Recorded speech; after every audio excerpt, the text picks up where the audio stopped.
அனைவருக்கும் கோபிநாத்தின் அன்பு வணக்கங்கள் நண்பர்களே.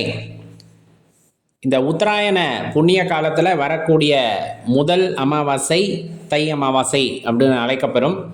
முன்னோர்களுக்கு செய்ய வேண்டிய கைங்கரியங்களை குறிப்பாக அமாவாசை திதிகளிலே செய்வது உத்தமம். அதுலேயும் சொல்லப்போனால் தை அமாவாசை, புரட்டாசி அமாவாசை, ஆடி அமாவாசை அப்படிங்கிறது ரொம்ப சிறப்பு. அதில் உத்தராயண புண்ணிய காலத்தில் வர்ற தை அமாவாசை அப்படிங்கிறது மிக மிக சிறப்பு வாய்ந்தது. அது பார்த்தீங்கன்னா 29ஆம் தேதி புதன்கிழமை அன்னைக்கு வருது. மறந்துடாதீங்க, மறக்காமல் உங்கள் நண்பர்களுக்கும் பகிர்ந்துக்குங்க, அவங்களும் தெரிந்து அதனால் பலனடையட்டும். நம்ம வீட்டில் என்ன கஷ்டம் நிலவினாலும் சரி, சந்தோஷம் இருந்தாலும் சரி, எதுவாயினும் சரி, வீட்டில் நம்ம முன்னோர்கள் வழிபாடு செய்வது அவசியம். அது நம்ம பண்பாடும் கூட.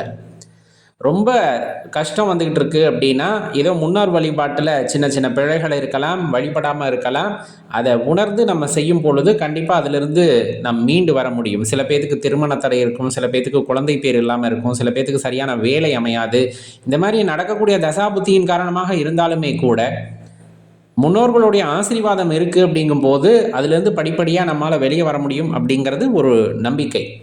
அதனால் அமாவாசை விரதம் இருந்து அமாவாசை என்று பித்ருக்களுக்கு தர்ப்பணம் கொடுக்கும் பொழுது நீங்கள் தொடர்ந்து கொடுத்துக்கிட்டே இருக்கீங்க அப்படிங்கும்போது கண்டிப்பாக மாற்றத்தை உணர முடியும். அதுலேயும் குறிப்பாக இந்த தை அமாவாசையில் தர்ப்பணம் கொடுத்துருங்க.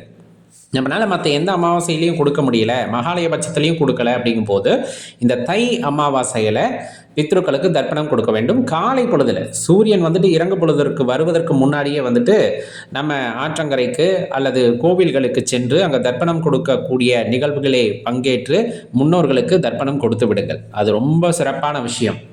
சில பேத்துக்கு இது பழக்கம் இல்லை அப்படிங்கிற பட்சத்தில் நீங்கள் குறைந்தபட்சம் என்ன பண்ணலாம் அப்படின்னா, காகத்துக்கு சாப்பாடு வைக்கலாம். காலையில் குளிச்சுட்டு விரதம் இருந்து சாப்பாடு வைக்கலாம். தயிர் ஏல் கலந்து சாப்பாடு வைக்கலாம்.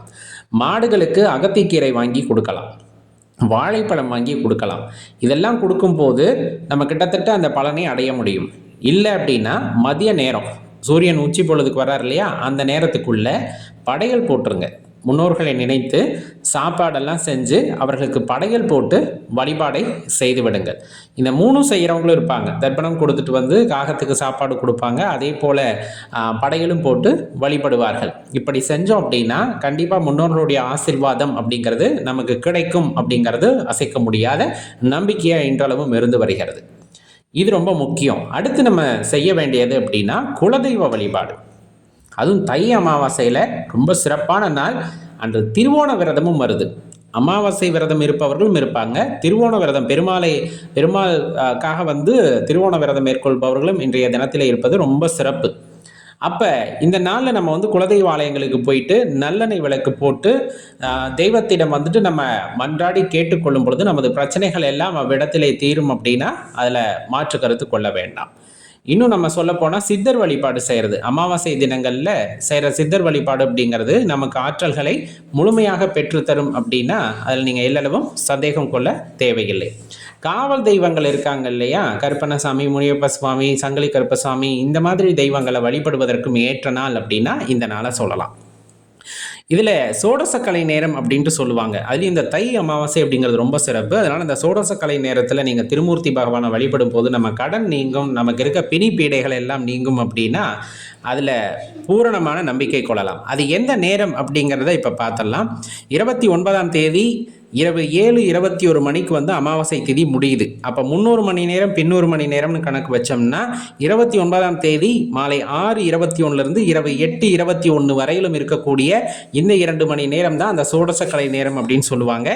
அந்த நேரத்தில் விளக்கேற்றி திருமூர்த்தி பகவானை மனதார வழிபடும் பொழுது கண்டிப்பாக உங்கள் குறைகளை அவர் நிவர்த்தி செய்து தருவார் அப்படின்னா அதில் நீங்கள் எல்லளவும் சந்தேகம் கொள்ள தேவையில்லை. அப்போ இந்த அமாவாசை, குறிப்பாக தை அமாவாசை அப்படிங்கிறது ரொம்ப சிறப்பானது, வழிபாட்டுக்கு உகந்த நாள் அப்படின்னு சொல்லலாம். தவற விடாதீங்க, மறக்காமல் உங்கள் நண்பர்களோடையும் பகிர்ந்துக்குங்க. நன்றி, வணக்கம்.